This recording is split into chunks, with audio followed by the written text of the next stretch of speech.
Soyez les bienvenus mes chers amis. J'aime bien vous parler un petit peu de la subordonnée complétive dans cette vidéo. La subordonnée complétive est une phrase qu'on peut trouver dans un texte argumentatif, un texte informatif ou un texte explicatif. Comme on peut la rencontrer aussi dans un récit ou dans un roman, où il y a la narration et la description à visée argumentative. J'ai choisi un texte écrit par Albert Camus. Essayez de lire et d'observer avec moi s'il y a des subordonnées complétives dans le passage. Après un autre moment de silence, elle a murmuré que j'étais bizarre, qu'elle m'aimait sans doute à cause de cela, mais que peut-être un jour je la dégoûterais pour les mêmes raisons. Comme je me taisais, n'ayant rien ajouté, elle m'a pris le bras en souriant. Elle a déclaré qu'elle voulait se marier avec moi. J'ai répondu que nous le ferions dès qu'elle le voudrait. Je lui ai parlé alors de la proposition du patron et Marie m'a dit qu'elle aimerait connaître Paris. Je lui ai appris que j'y avais vécu dans un temps. Elle m'a demandé comment c'était. Je lui ai dit, c'est sale, il y a des pigeons et des cours noirs. Les gens ont la peau blanche. J'aime bien parler de la structure de la subordonnée complétive. Quand vous voyez ce qui est écrit en gras, ce sont des subordonnées complétives. Que signifie la subordonnée complétive?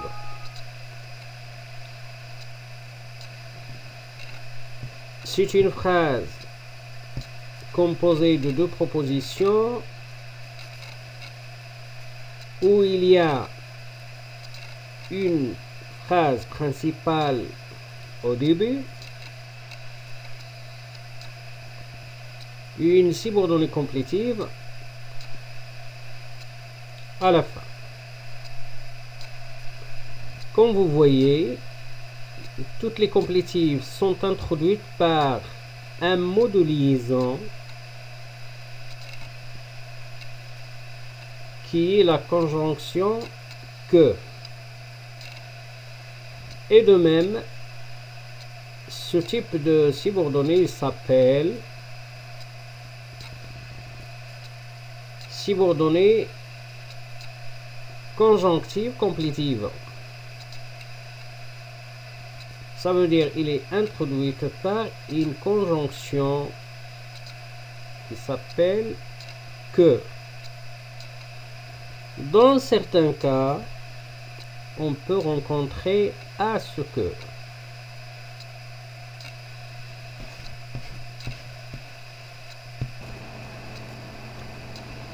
Si vous avez bien suivi avec moi la lecture,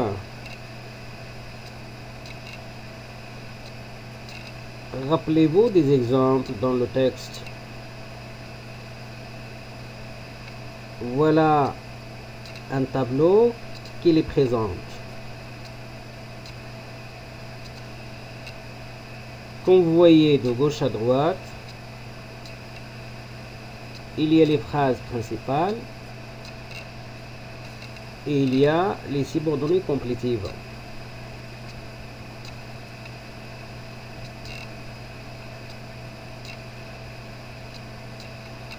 Je veux dire que la subordonnée complétive est composée de deux phrases. Et chacune de ces phrases un sujet et un verbe. Mais la subordonnée complétive complète le sens et la fonction grammaticale de la phrase principale. Voilà pourquoi il s'appelle subordonnée complétive.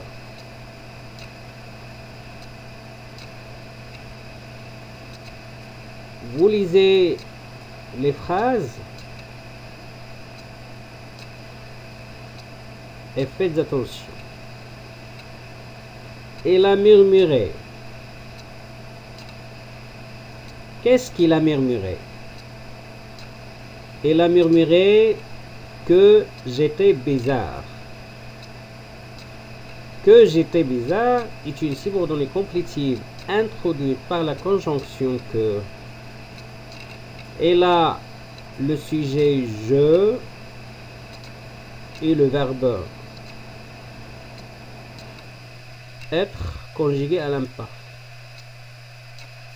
suivi d'un adjectif attribué. Nous savons déjà que le complément d'objet direct peut être un nom. Mais dans le cas de la subordonnée complétive, le complément d'objet direct peut être toute une phrase.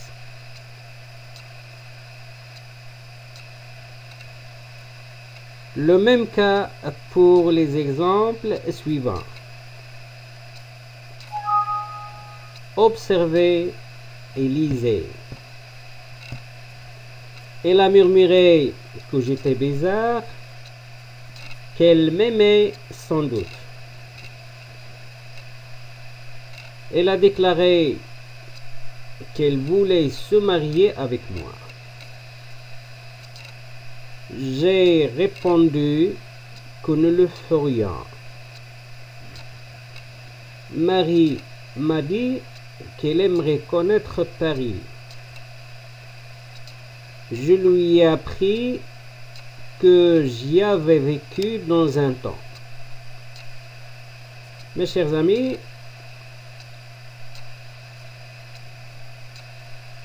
la phrase subordonnée complétive doit être introduite par la conjonction que, placée après le verbe de la phrase principale. Et ce verbe doit être un verbe qui exprime l'opinion, la pensée, la croyance, la déclaration, la constatation, le sentiment, l'obligation, l'interdiction, le doute, etc.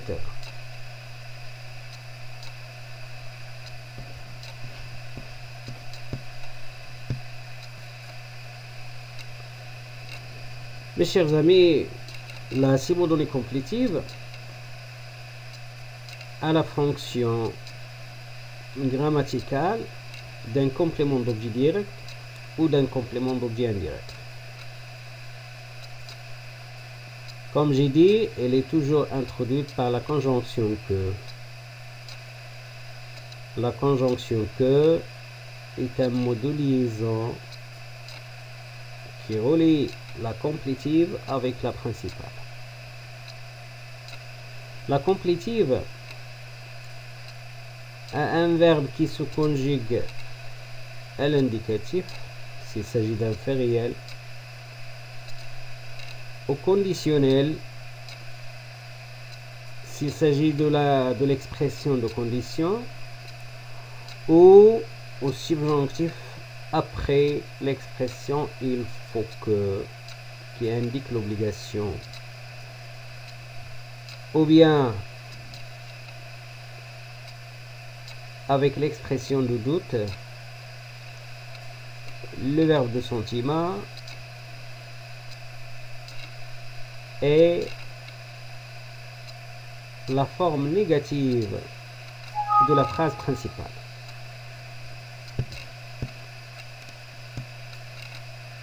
On peut dire aussi que la subordonnée complétive est la forme du discours indirect.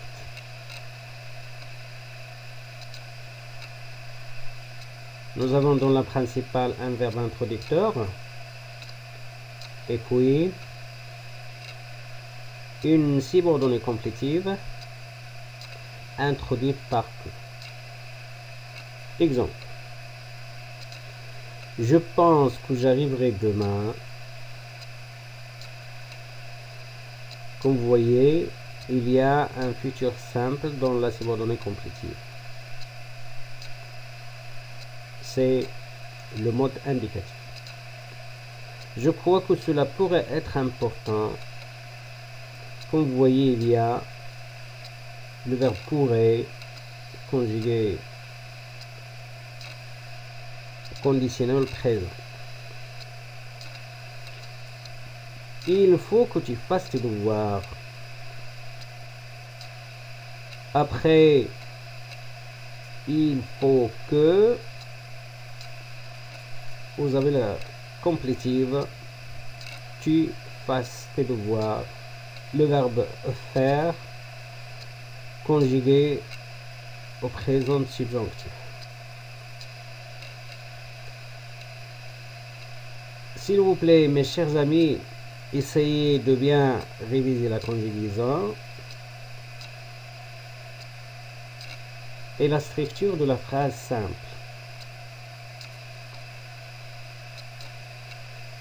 Parce que la subordonnée complétive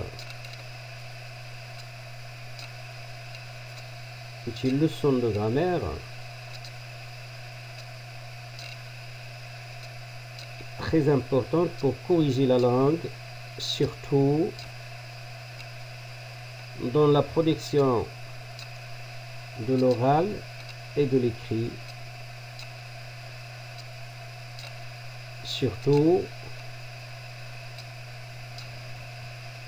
lorsque nous avons besoin d'exprimer des points de vue à propos d'un sujet. Je vais réaliser une autre vidéo sur la subordonnée complétive. Suivez-moi. Abonnez-vous s'il vous plaît dans ma chaîne. À très bientôt.